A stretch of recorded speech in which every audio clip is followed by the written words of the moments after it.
العكس، انا معاها كده هتحبني كتكميله يتواكس. السلام عليكم ورحمه الله وبركاته. ازيكم يا بنات، عاملين ايه؟ يا رب تكونوا بخير. عجبكم قوي فيديو الاغراء المره اللي فاتت وحسيت ان في اقبال كبير جدا عليه، فالنهارده بقى انا جايه اقول لك ازاي تلعبي جوزك وتخليه في نفس الوقت يتهبل عليكي. احنا بنضرب ولا نبالي والله العظيم، كله لاجل عيونكم، كله لاجل عيونكم، عشان بس تعمروا فيها، اقسم بالله عشان نزق الدنيا، عشان الحاجات الحياه العمليه دي بتكون محتاجه تفاصيل كتير، وبتكون كمان محتاجه ان انت تتعلمي وان انت تسالي وتعرفي. فالبنات اللي ملهاش خبره وملهاش حد تسالي عليه حرفيا بتلوس يا عيني وتحس ان خلاص الدنيا وقفت، الدنيا انا عايزه اتطلق، طلقني دلوقتي. لا، الطلاق مش بالسهوله دي، والطلاق مش عشان احنا مثلا بنتخانق او انا مش عارفه اكسب جوزي، الحاجات دي كلها. الطلاق ليه معايير كبيره، ربنا يبعدها عنكم، تمام؟ فلو انت مهتمه بالفيديو، عايزه تعرفي ازاي تلعبي جوزك على الشناكل وفي نفس الوقت يعني انت اللي بتلعبيه وفي نفس الوقت يتهبل عليكي، كملي معايا الفيديو. تعالي لي بقى كده بسم الله الرحمن الرحيم عشان اقول لك وادخل لك على المفيد على طول. دايما بقول لك لو انت عايزه حاجه هتبداي من عندك الاول. يعني انا مش هينفع ان انا اتعامل مع جوزي بطريقه اللعب او ان انا بلعبه وسوري انا غشيمه، يبقى انا كده بعك، والله العظيم 3 انا كده بعك. امال عايزه ايه يا دينا؟ عايزاكي يكون عندك مخ بيفكر، عايزاكي يكوني ذكيه، مش تو ماتش يعني، بس عارفه بتضربي فين، وفي نفس الوقت ان انا ما بعملش حاجه. هوضح اكتر. اول حاجه خالص انت هتلعبي جوزك عليها، كل الناس بتتخانق، كل الناس بيبقى عندها مشاكل وبالذات الازواج. دايما انت وانت متخانقه مع جوزك، انت كل حاجه بتعمليها، انت اكله بتعمليه، شربه بتعمليه، اللبس بتاعه بتغسليه، كل حاجه جاهزه. ليه؟ عشان ما يمسكش عليكي غلطه، دي اول حاجه. عشان ما يقولش اصل ده مقصره في شغلتها، ده انا اصلا ده القميص حتى مش مكوي، ده اصل مش عارفه يا اختي. الرجاله دول مش قادره اقولك بيصطادوا في الماء العكره، اقسم بالله. فانتي بذكاوه هخلص لك كل ليلتك حلو وانا في حالي، حس بحاجه غلط. طيب انا بتكلم على الزوجين اللي هم اصلا لو هم مش متخانقين كويسين، هو بيقبل عليها وهي بتقبل عليه، الكلام والدنيا رايحه جايه حلوه. لو مزعلني ده اللي بقولك عليه بقى، لو هو مزعلك وهو واخد عليكي وعايزه تحسسيه بحاجه غريبه او انت مقلوبه او ده اللي انت هتعمليه، ان انت هتاخدي جنب وفي نفس الوقت ان هو كل حاجته معموله. دينا ما بيجيش دي حبيبتي، ما هو مش من يوم، اتقلي بقى، اتقلي. هو اخره هيقول ايه؟ سيبها يومين وهترجع لوحدها. لما يلاقيك يومين و3 و4 و5 دمك ما اتحرقش وكل يوم بتعملي حاجتك ومش مقصره، هتلاقيه هو اللي جه. طيب هيجي ازاي؟ هيجي بالطريقه بتاعته. كل الرجاله بتصالح مراتاتها بالطريقه بتاعتهم، اللي هي ياخدوها كده يعملوا معاها حاجه، صباح الفل، يعملوا معاها بقى انتركورس، اي حاجه بقى، هي دي طريقتهم في المصالحه.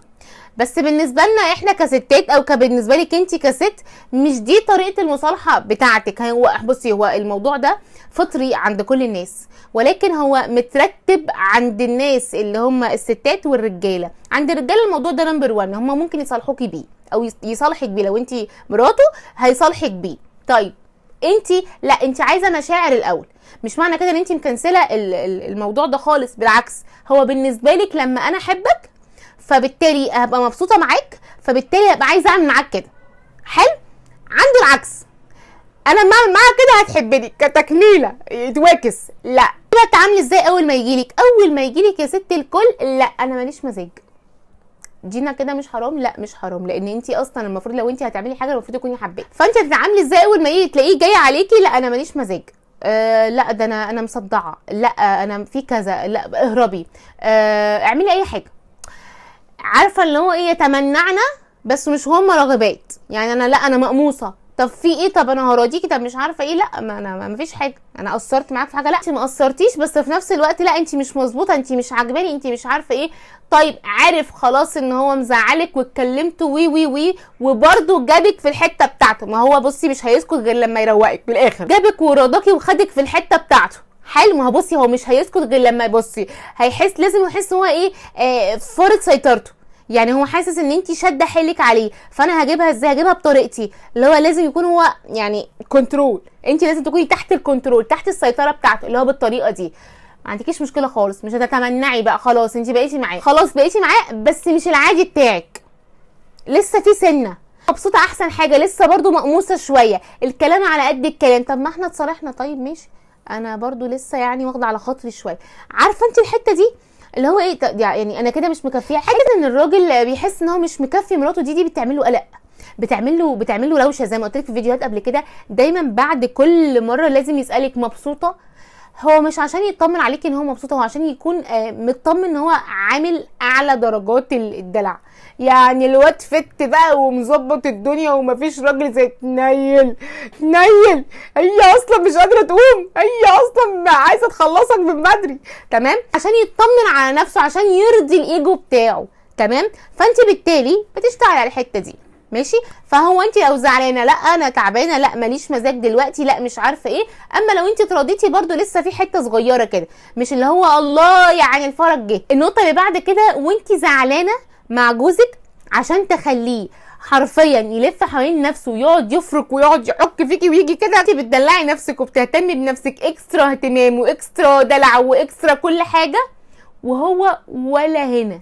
يعني انت مش معايا، يعني انا مش بتدلع كده عشان انت معايا ولا انا عشان عايزاك، لا لا لا لا، ده لو انت اصلا متخاصمين، وفي نفس الوقت انا بدلع نفسي. ايشي بقى لبس، ايشي بقى دلع ليكي، انت ريحتك حلوه، شعرك حلو، حتى ميك اب، بس بتدلعي بالحاجات اللي هو بيحبها. انت فاهم حاجه؟ لو في نوع برفيوم معين بتحطيه، لو في مثلا تسريحه معينه بتعمليها، لو في مثلا طقمايه معينه بيحبها بتعمليها، بس برضو انت بعيد، يعني فانت مطنشانه، خلاص انا زعلانه منك وانا قاعده، خلاص كده.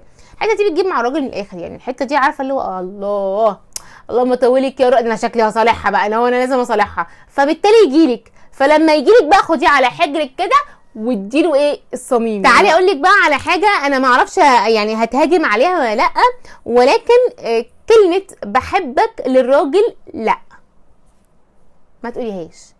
دينا ده جوزي، انا عارف، انا وسهل، ده مخلف منك 4. الراجل لو وصل لحاجه معينه خلاص بقى، هو مفيش جديد، هي ما عندهاش اوبشنز تانية، يعني هي قالت بحبك يعني خلاص. دايما لما يجي يسألك ما تريحوش. دايما الراجل بيحب يسمع الكلمة، يحس انه عارفة فروض الولاء والطاعة، لا ما تريحوش، ولكن تثبتي، يعني ما تقوليهاش بلسانك، ولكن مثلا تدلعيه حلو جدا بكل حاجه بقى. شوفي هتدلعيه ازاي. بحبك دي لا، ممنوع منعا مبتل انك تقوليها، ويبقى عقله صغير قوي لو قال لك انا كمان مش هقول لك بحبك. الله، ما بحبش الراجل اللي عقله صغير، لهوي، راجل توكسيك تعبان في دماغه، يعني هو تعبان.